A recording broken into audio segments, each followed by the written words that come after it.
السلام علیکم۔ آج ہمارا موضوع ہے اسم معرفہ کی اقسام۔ اسم معرفہ کی 4 اقسام ہیں: اسم علم، اسم ضمیر، اسم اشارہ، اسم موصول۔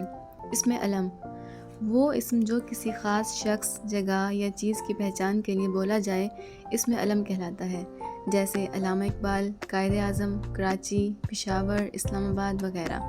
اسم ضمیر وہ اسم جو کسی شخص، جگہ یا چیز کے نام کی جگہ استعمال کیا جائے، جیسے وہ، یہ، تم، آپ، میں، اس، ہم، تو وغیرہ۔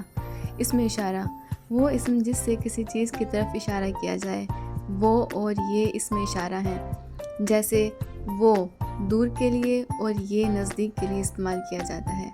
اسم موصول وہ اسم جس کے ساتھ اگر کوئی دوسرا جملہ نہ ملایا جائے تو وہ اپنے پورے معنی واضح نہیں کرتا، جیسے جو، جیسا، جتنا، کوئی، کیسا، کتنا وغیرہ۔